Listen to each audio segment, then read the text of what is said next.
We're going to talk to you today about the intersection of science and spirituality. This is Malcolm Out Loud.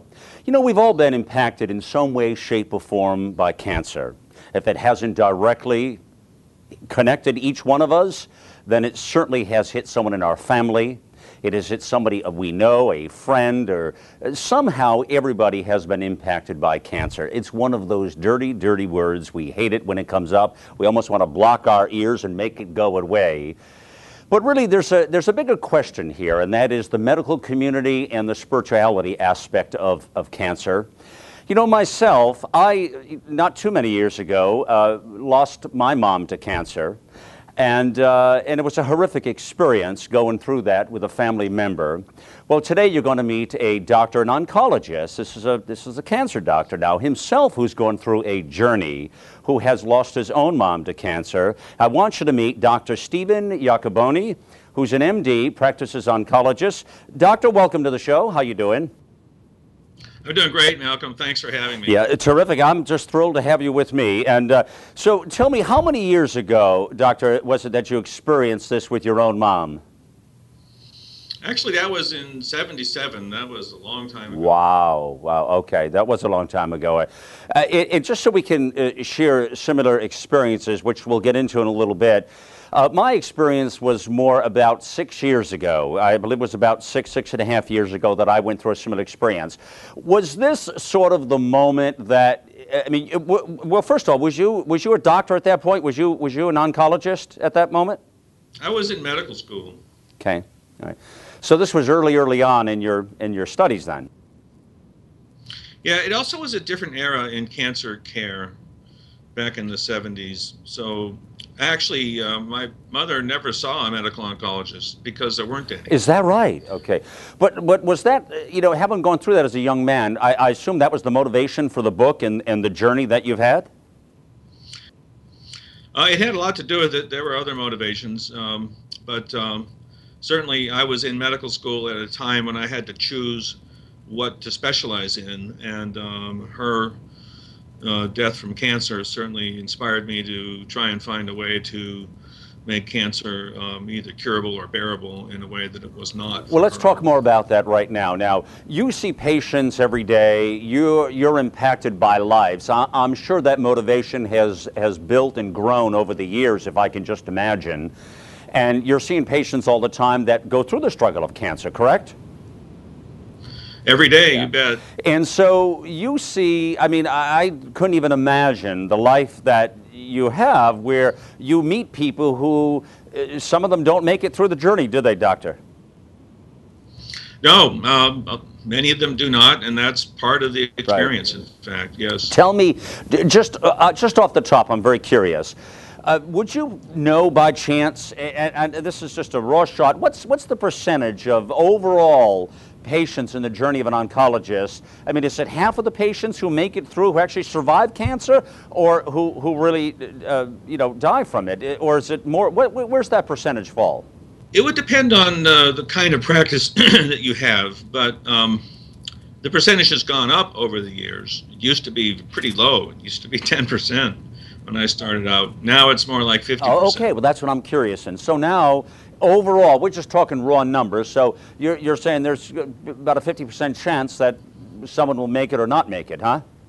Well, it depends also on what stage you're talking about. There are a lot of people with very early stage cancer who never see me because they're cured by their surgeon. So if you ask what is the cure rate of cancer overall, it's more like 70%. Okay. Right. Let's talk a moment here about the medical community for a moment and the spirituality factor, if you will. To me, I haven't really seen it in the medical community as much where there is that connection with God or, what comes next. Or do you find that to be true, or do you think there's a change that's happened in the medical community? Well, it's absolutely true. And it's gotten worse over the past 20 years with the secularization of our culture. Doctors, I think, traditionally have felt like they weren't supposed to fill that role, but 30 years ago, the clergy had a greater influence in society, and so there sort of wasn't any need for them to do that. part of the inspiration for my book was that with the decline of the influence of the clergy globally throughout the culture, my patients actually wanted me to sort of step into that role because they trusted me. I was their guide and mentor through the experience, and they knew that I'd been through the experience before. And so I was sort of thrust into the position of being a spiritual advisor, even though I didn't know what to say or do until I really paid attention and learned what I've learned in the last 20 years. You know, I'm very curious. You know, many people, when they enter the realm of cancer, okay, I don't know what the percentages are or are not of those who know God already or have some sort of spirituality connection in their life to God, and how many don't, or how many find it, doctor, going through that process, if you will, of cancer. Because let's face it, it's a very humbling experience for anybody. And unless you've gone through it and experienced it yourself, I'm not sure that any of us can really appreciate the journey. Is that correct? I think what you're asking is how many people find faith during the process? Yeah, but that's the first part of that, yes. You know, one of the things I talk about in my book is that when you're dealing with cancer, it's not a good time to try and take on some other huge task like finding faith, actually. One of the things I try and say about the book and the purpose of the book is to advise people to find faith ahead of time, because when you're dealing with cancer, you're too full of drugs and other things to focus on that. What typically happens, though, in my experience, is that people, you know, faith is a non-objective thing, and it's something that often requires affirmation, which is why you go to church, among other reasons, so that you can be surrounded by others of faith, and in a community you can more easily believe in the non-material. You know, the whole, you know, when everyone around you is saying praise God and you're talking about something invisible, it's easier to believe in it if everyone else believes in it. And so when you're sick with cancer, it's scary and you have doubts about God and why he's putting you through this, and also what's the outcome. And so if your doctor is giving you affirmation of support that God still cares about you even though you've got cancer, that it's tremendously uplifting for them. Right, but again, some people may not. I think that's great advice that you give and that you talk about in the book, but some people may not have an option at that point, and they may have to take on the realm of that if they don't have that connection or spirituality in their life. And I've seen a lot of people like that, doctor. So I think it's good advice, but it's not always practical for some people, you know. Well, it's true. I have people who find faith during the process. It depends on the intensity of the process. Some people with cancer are early stage, and all we do is some surveillance and a little bit of treatment, and that longer, less intense process does make them realize that they have to wake up and figure out what the greater meaning of life is. And in that context, there is a lot of searching for faith that goes on. Yes, yeah. Doctor, in your opinion, is there a scientific opinion as to the existence of God? I think what you're asking is, among scientists, do they have an opinion? The interesting answer to that question is that up until 50 years ago, throughout the history of science, the answer to the question about the existence of God was almost unanimously positive. That is to say that the history of science is based on a belief in God. In other words, there would be no reason to think that the universe has laws that govern the behavior of inanimate objects unless there was a force or a God or something that was making that happen. And all of the scientists prior to the middle of the 20th century, including, for example, two of the greatest scientists in the history of the world, Isaac Newton and René Descartes, were deeply devoutly religious. Charles Darwin himself was religious up until later in his life. But now, in fact, if you survey scientists, it's the opposite. We have scientists, when you survey them, that is to say people in academic positions, not maybe industrial scientists, but people in academic positions, when you survey them, the opinion is largely either agnostic or atheistic, in fact. Yeah. Well, we're speaking with Dr. Iacoboni here, who's an oncologist himself and who has seen many, many patients through the journey of cancer. And, you know, cancer is, Doctor, you've been with people before in a small setting, private setting, family. And tell me what that feels like when people first, what's the sense or the reality? I'm sure the extremes and the moods are all over the place, but what happens when somebody hears that word for the first time, that 6-letter word? What happens? There are different reactions, although I'd say fear and anxiety or denial are pretty dominant initially. And then there comes out a sense of defiance. And so my role really is to move them through those fields of emotion towards a positive outlook. And so the first thing that happens is I have to reassure them that the sky isn't going to fall in on them within 24 hours. And some of their anxiety is not even about death, but about the whole experience of seeing doctors and getting chemotherapy and being separated from their family and financial issues. And so the first thing that has to happen is they have to find out that they're under the care of someone who will shepherd them through all of these thorny regions in the pasture that they've been dropped into, and make it bearable for them. And once the impact of the diagnosis has had a little bit of chance to settle and process, and they wake up every morning and they're still the same person, after a while it loses some of its very strong negative ties, and you carry on with your life. Yeah, that's a good point. That's a good point. Do you think patients are caught in the politics of medicine, Doctor? Well, I think it depends on where you are in what your community is like. I take care of a lot of indigents, and I take care of a lot of farmers whose main concern is whether the wheat's coming up. It might be different if you were in Boston or San Francisco in terms of the politics. We don't talk, well, we talk politics a little bit. The thing is that for all of the political changes that have happened, the impact on day-to-day patient life hasn't hit yet. You know, the Affordable Health Care Act won't be fully implemented for a while yet. Right. In the book, The Undying Soul, A Cancer Doctor's Journey, it really, I assume the book kind of tracks your journey through the process of working with patients, healing patients, the experience of patients, yes?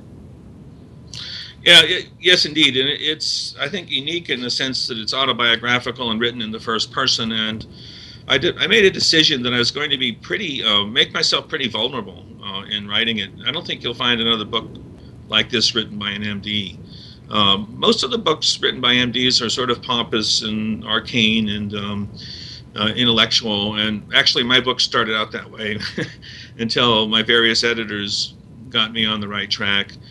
What people really want to hear are stories about life and death, and they want to read things that are emotional. They don't want to read about the biochemistry of DNA. They want to know what happened in the heart and mind and soul of the people who were dying and what happened to their doctor during that. All right, that's a great point, and but you kind of crossed that bridge then, because you as you mentioned just a moment ago here, you've been very vulnerable through the process, and obviously the book and all showcases that, yeah. Yes, I've been vulnerable professionally. It has had some circumstances negative reaction from my colleagues. From my patients, it's been enormously well received. Every single day. My patients thank me for the book and are very grateful to have access to me and to the book. And I've been told that the book gets passed around to 20 people. Is for that every right? book that Now, gets if sold. you could 20 sell people 20 to those 20 people, you'd be that better off. But well, you know, that would be nice. That's not the total mission, you know. I get it. I get it. And that doesn't surprise me at all. You're using it as a guide. it sounds to me like, and really something where you can help people understand. You have a website we want to bring people, make them aware of, which is very good, theundyingsoul.com, theundyingsoul.com. And you can see that here on the screen, folks, theundyingsoul.com. And the book, of course, is The Undying Soul, A Cancer Doctor's Journey, which really is very, very fascinating. I know that I've gone through it myself, like I said, in the death of, actually, I lost a sister to cancer and a mom to cancer.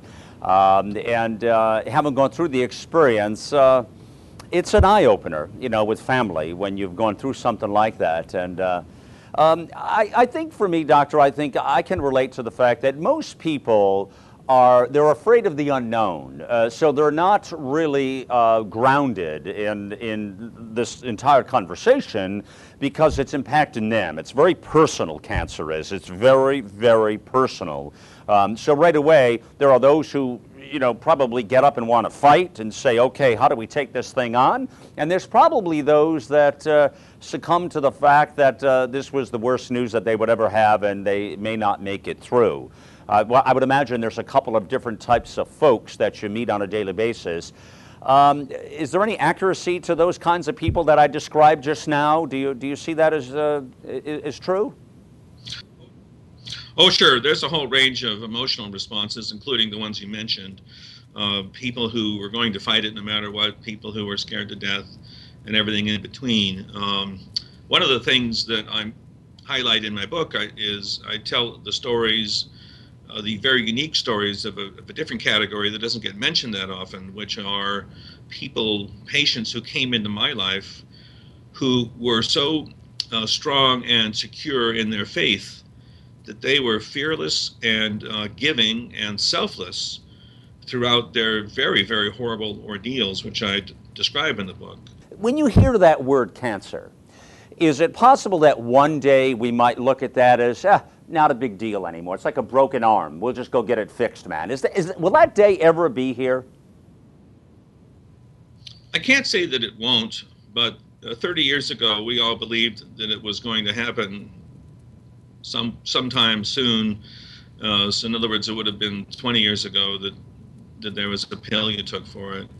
Part of the problem, in fact, I've wrote a piece that was published on Huffington Post, was failure of the cancer paradigm, which is that part of the problem is that the approach of science has been off in the wrong direction. And so it's taken a lot longer to make the kind of progress we all hoped we could make.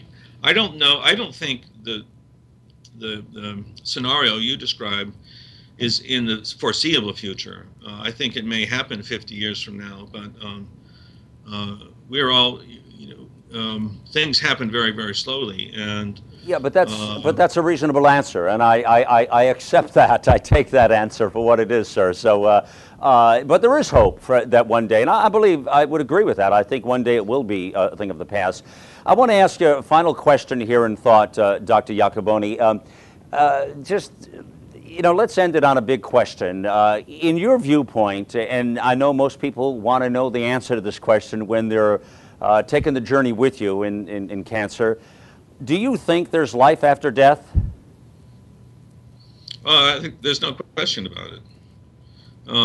That's the teaching of the ancients, and that's the teaching of Judaism, Islam, and Christianity, of course. I think maybe a different life after death than some people imagine. In other words, a lot of people describe it as a process where we're all sort of the same person hanging out, doing worldly things in a different location, like heaven. It probably isn't anything quite like that. It's probably more a connection with God. I actually discussed that question a little bit in the book also.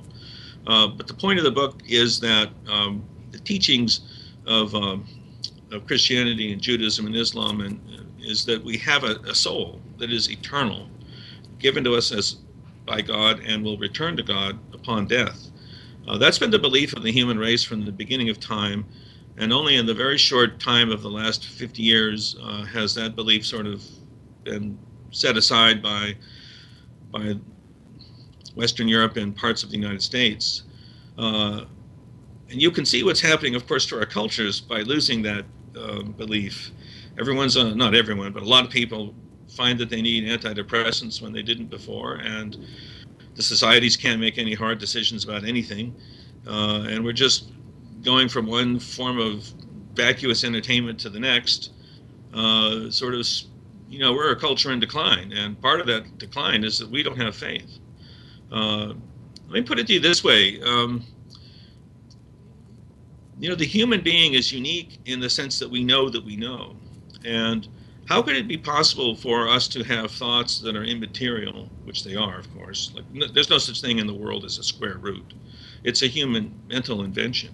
How can we have very easily, how can any eighth grader have thoughts of immaterial abstract objects if there isn't such a thing as a immaterial abstract realm that these objects come from?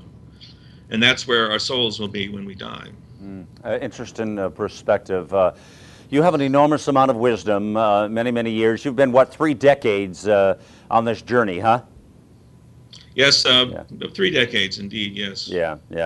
Well, again, I haven't experienced personally with death close to my family. I think we all have, and I think most people, by far and large, vast majority of folks have some experience or interaction with the word cancer. And it is certainly, I, as you, would hope and believe that, hey, 50 years from now, maybe we'll even up the ante and say 25 years from now, doctor, that maybe there will be a reasonable cure for this word, in many shapes and forms that it takes. But Dr. Iacoboni, again, an oncologist, The Undying Soul, a cancer doctor's journey. And again, as the doctor explains, he puts it on the line. He puts it all out there in a very different way in style, which you have to like, because you described it so well just a few minutes ago, Doctor, in regards to the medical community. And there is an enormous amount of, I think, sadly, arrogance and sort of a pompous attitude that many have. And, if you could take the medical community and combine that somewhat with spirituality, I think a lot of people are afraid to cross that line. Obviously, you were not. So, our viewers can get more information at theundyingsoul.com. Again, is the book, The Undying Soul, A Cancer Doctor's Journey. Dr. Iacoboni, thank you for being with me. Malcolm, thank you very much. It's been a great pleasure. It's wonderful. We will do it again. I really am very passionate about the things you're talking about, and thank you for all you do with your patients and your journey forward here. It's Malcolm Out Loud. Thank you for joining us. Remember, get involved, get loud.